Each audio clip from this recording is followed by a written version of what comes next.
அப்பொழுது அவர், பிள்ளையாண்டான் மேல் உன் கையை போடாதே, அவனுக்கு ஒன்றும் செய்யாதே, நீ அவனை உன் புத்திரன் என்றும் உன் ஏகசுதன் என்றும் பாராமல் எனக்காக ஒப்புக் கொடுத்தபடியினால் நீ தேவனுக்கு பயப்படுகிறவன் என்று இப்பொழுது அறிந்திருக்கிறேன் என்றார்.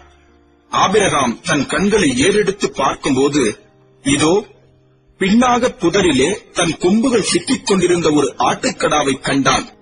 அப்பொழுது ஆபிரகாம் போய் கடாவை பிடித்து அதை தன் குமாரனுக்கு பதிலாக தகன பலியிட்டான்.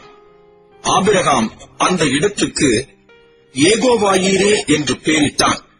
அதனாலே கர்த்தருடைய பர்வதத்திலே பார்த்துக் கொள்ளப்படும் என்று இந்நாள் வரைக்கும் சொல்லப்பட்டு வருகிறது.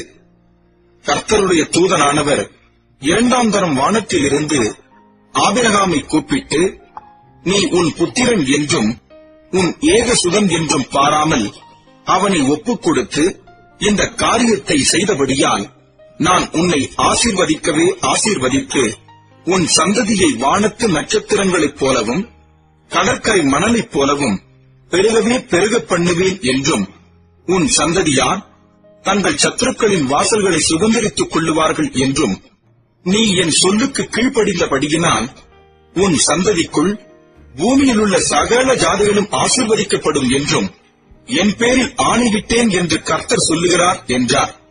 ஆபிரகாம் தன் வேலைக்காரரிடத்துக்கு திரும்பி வந்தான். அவர்கள் எழுந்து புறப்பட்டு ஏகமாய் பெயர்சபாவுக்கு போனார்கள்.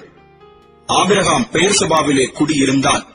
இந்த காரியங்கள் நடந்த பின்பு ஒருவன் ஆபிரகாம் இடத்தில் வந்து, மில்காளும் உன் சகோதரனாகிய நாகோருக்கு பிள்ளைகளை பெற்றாள். அவர்கள் யார் என்றால், முதற் பேரான ஊத்ஸ், அவன் தம்பியாகிய பூஸ், ஆராமுக்கு தகப்பனாகிய கேமுவேல், ஏசேர், ஆசோ, பில்தாஸ், இத்லாப், பெத்துவேல் என்பவர்கள். பெத்துவேல் ரெபெக்காளை பெற்றான் என்று அறிவித்தான். அந்த 8 பேரில் மில்காள் ஆபிரகாமுடைய சகோதரனாகிய நாகோருக்கு பெற்றாள். ரேயுமாள் என்று பெயர் கொண்ட அவனுடைய மறுமனையாட்டியும் தேபா, காதாம், தாகாஸ், மாகா என்பவர்களை பெற்றாள்.